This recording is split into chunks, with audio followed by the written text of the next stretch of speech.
21 जून को अंतर्राष्ट्रीय योग दिवस मनाया जाता है और योग हमारे शारीरिक एवं मानसिक स्वास्थ्य के लिए बहुत ही लाभदायक है। शिव के द्वारा हुआ है। शिव शिव जिसको आदिनाथ कहते हैं जी। भगवान शंकर शिव के द्वारा योग का प्रादुर्भाव हुआ। आपको नहीं लगता कि योग का व्यवसायीकरण हो रहा है? बहुत इस विषय पे आप कहाँ तक सहमत हैं? लोग आम प्रचलन में है कि ये आसन करेंगे तो डायबिटीज ठीक होगा, ये आसन करेंगे तो हमारा हार्ट का प्रॉब्लम ठीक होगा। वो सही है, उसमें बुराई नहीं है, उसको मैं मानता हूँ। लेकिन इन चीज़ों के अतिरिक्त ये अष्टांगिक योग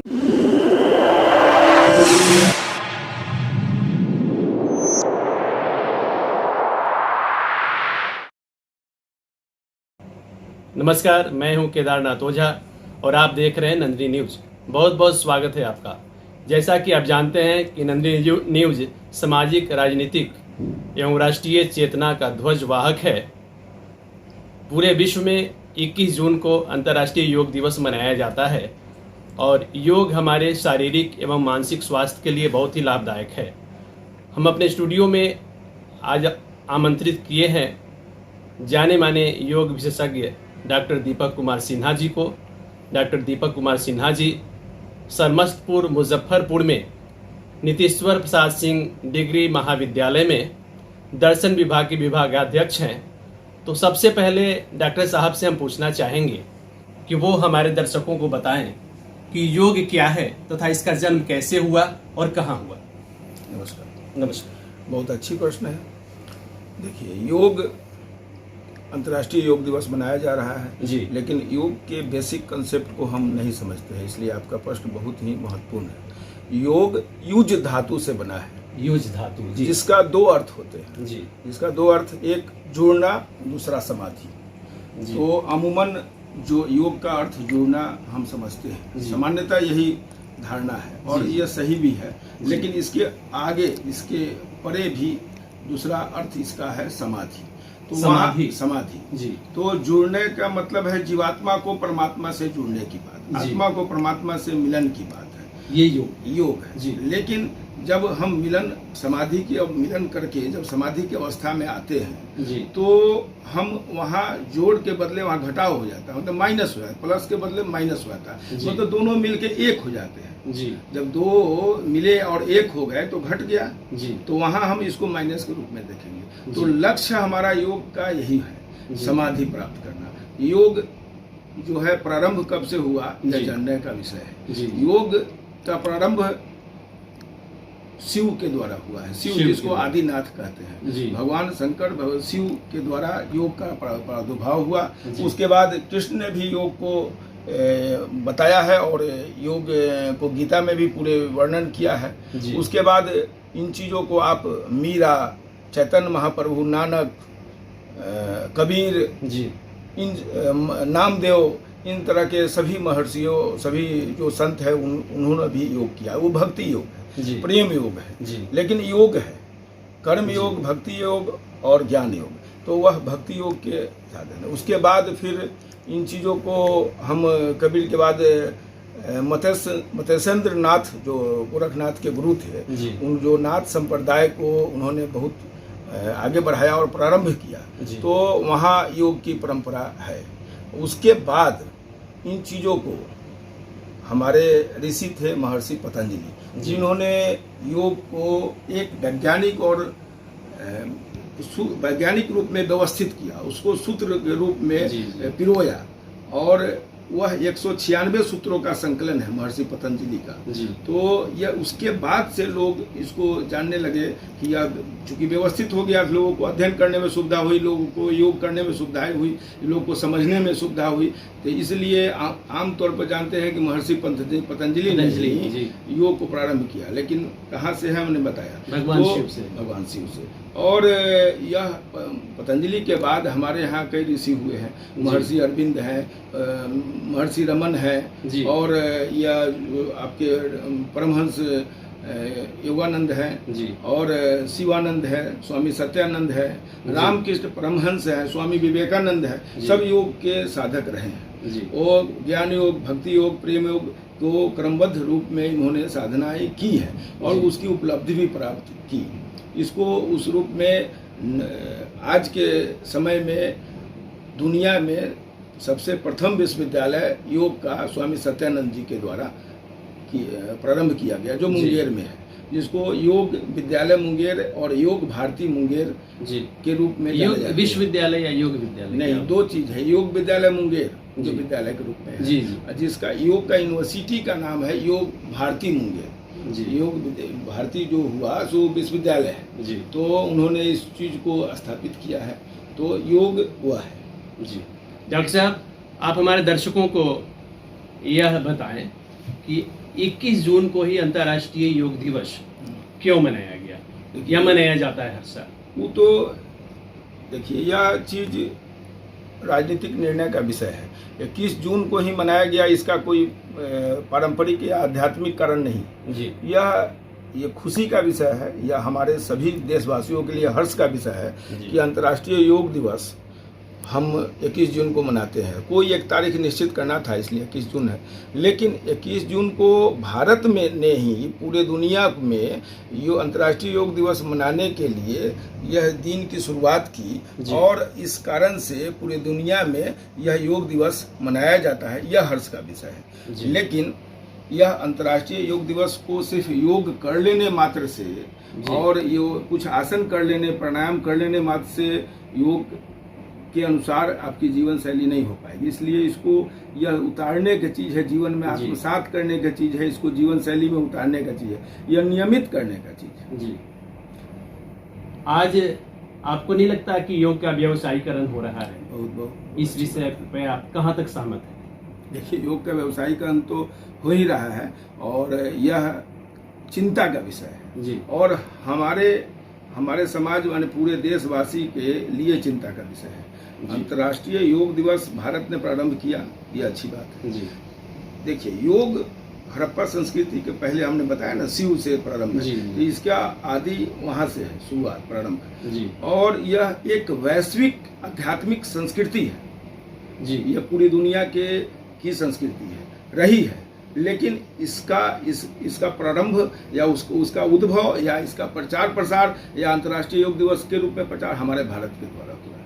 लेकिन समस्या यह है कि जो व्यवसायीकरण की बात कह रहे हैं आप, यह व्यवसायीकरण होने के चलते योग का जो मौलिक अर्थ है वह उसका विघटन हुआ है, उसमें ह्रास हुआ है, जिस कारण से हम आज योग को एक वैकल्पिक चिकित्सा पद्धति मानते हैं, रोग के उपचार के रूप में इसको लेते हैं। जो समस्या है यह रोग के उपचार के लिए नहीं, इसका लक्ष्य देखिए, योग तो एक मोक्ष प्राप्ति का आध्यात्मिक अनुशासन है जी। यह मोक्ष प्राप्ति के लिए आध्यात्मिक अनुशासन है।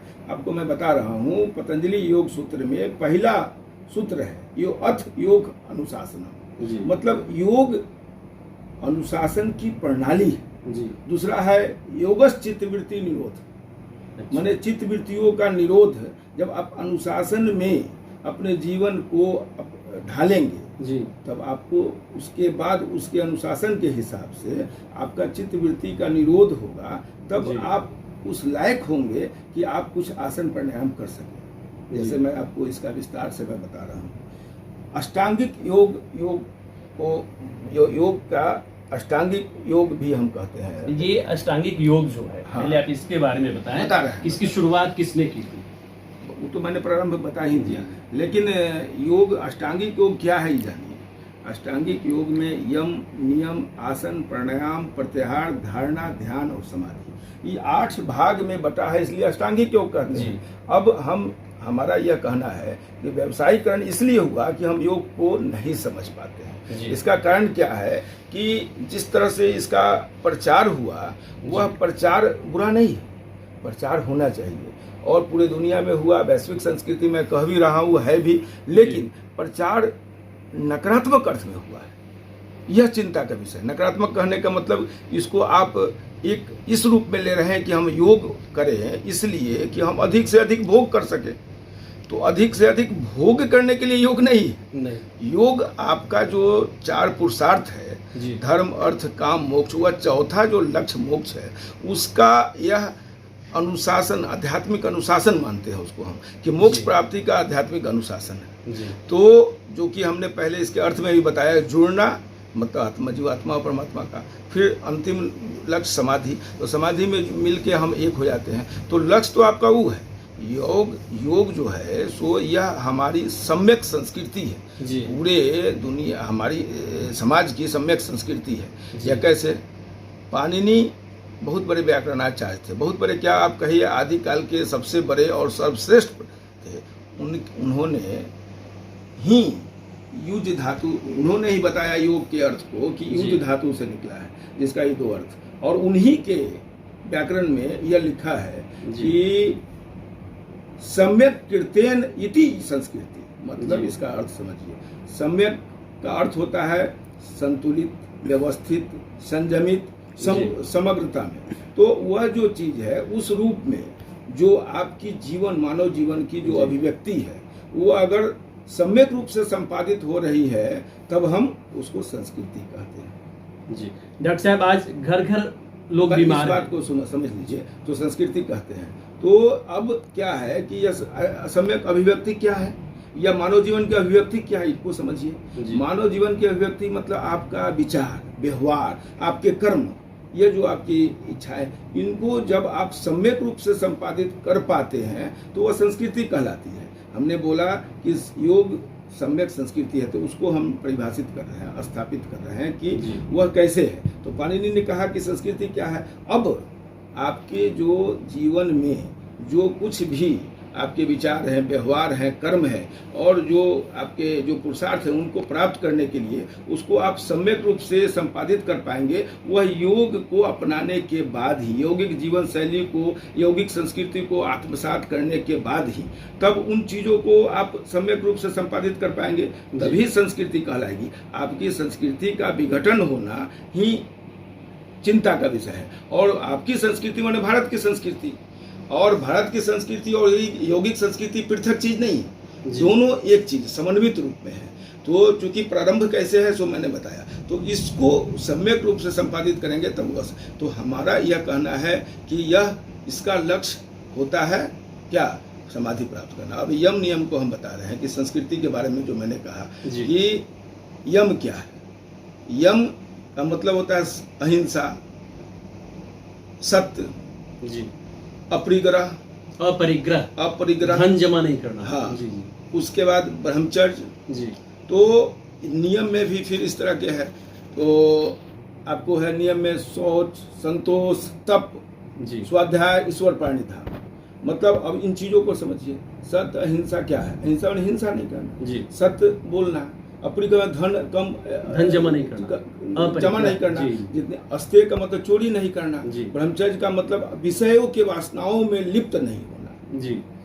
काम दूसरी चीज है, अब विषय वासना में लिप्त होना नहीं होना ब्रह्मचर्य है। तो इन चीजों का जब पालन करेंगे तब आसन आता है तीसरा चरण में। तो आप इन चीजों को जब करेंगे तो आपकी जीवन शैली शुद्ध और प्रकृति के अनुकूल होगी। जब प्रकृति के अनुकूल होगी तब समस्याएं नहीं उत्पन्न होंगी। समस्याएं जो आज हिंसा की समस्याएं हैं, व्यभिचार की समस्याएं हैं, भ्रष्टाचार की समस्याएं हैं, समस्याओं को गिनते रह जाएंगे। तो इन चीजों का निराकरण कैसे हुआ? आप अपने जीवन शैली को सुधार किया।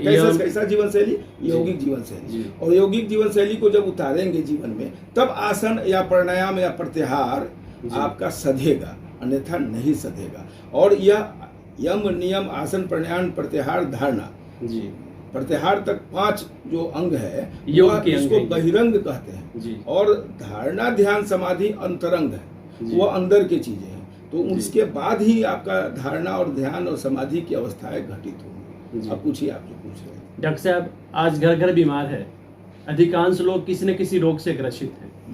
तो ऐसे में वो योग से कैसे लाभ उठा सकते हैं, मतलब कि निरोग कैसे हो सकते हैं योग के द्वारा? यह आप हमारे दर्शकों को बताएं। जरूर। देखिए, बीमार कोई भी जो होता है, रोग ग्रस्त व्यक्ति जो होता है, तो रोग पहले मन में आता है, मानसिक रूप में आते हैं। और देखिए, जीवन के 3 आयाम हैं। दैहिक, भौतिक, माने भौतिक को ही दैहिक कहते हैं, शारीरिक जिसको कहिएगा। दूसरा मानसिक, बौद्धिक। तीसरा आध्यात्मिक या आत्मिक। तो ये 3 आयाम है।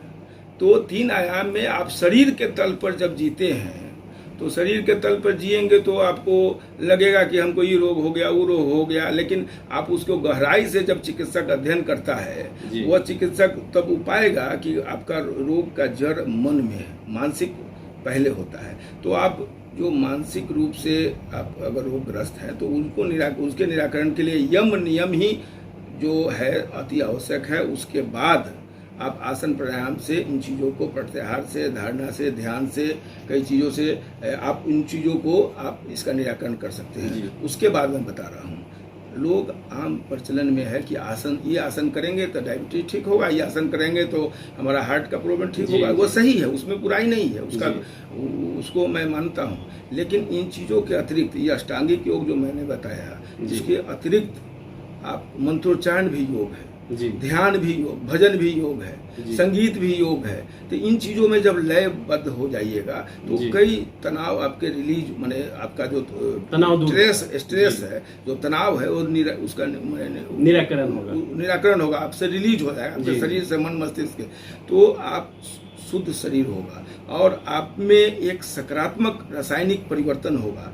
आपके यहाँ, आपके भीतर जो हार्मोन होंगे वो पॉजिटिव उसका डेवलपमेंट होगा। आपके सेल, कोशिकाएं आपके सकारात्मक दिशा में होंगे, वह स्वस्थ होंगे, वह भार युक्त नहीं रहेंगे, उस पर कोई स्ट्रेस नहीं रहेगा, स्वतः आप स्वस्थ होते चले जाइएगा। यह, लेकिन योग को जिस रूप में हम समझ रहे हैं, हम मतलब ये देशवासी या पूरे दुनिया के लोग भोग करने के लिए कि हम इससे ठीक, इसका चिकित्सा पद्धति है, यह समझ अच्छी नहीं है। यह अच्छी समझ इसलिए नहीं है कि आप यौगिक जीवन शैली में रहेंगे तो आप स्वस्थ होना ही है, आप स्वस्थ रहेंगे, लेकिन योग बीमार हो जाइए तब योग करिए, ये अच्छी बात नहीं है, लेकिन उससे निराकरण है।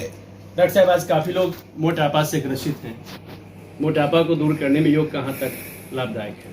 देखिए, मोटापा को दूर करने में या किसी बीमारी को, आपको मोटापा है, गैस है, डायबिटीज है, हार्ट का, किसी बीमारी को दूर करने में योग लाभदायक है ही। लेकिन योग का आसन के पहले मैंने बार बार इस पर हम जोर दे रहे हैं कि यम नियम का जब पालन हम करेंगे तो आप आसन करेंगे, प्राणायाम करेंगे तो सधेगा। तो कई बीमारी, अलग अलग बीमारी के लिए अलग अलग आसन है, अलग अलग बीमारी के लिए अलग अलग आसन है, लेकिन यम नियम के बाद आसन प्राणायाम आपका सधेगा और आप स्वस्थ होंगे। तो दर्शकों, हमारे बीच थे, हमसे बात कर रहे थे डॉक्टर दीपक कुमार सिन्हा जी, जो जाने माने योग विशेषज्ञ हैं। आपने इनकी बातों को सुना, आपने काफ़ी कुछ समझा, लाभ उठाया। आप जुड़े रहिए इसी तरह नंदिनी न्यूज़ के साथ।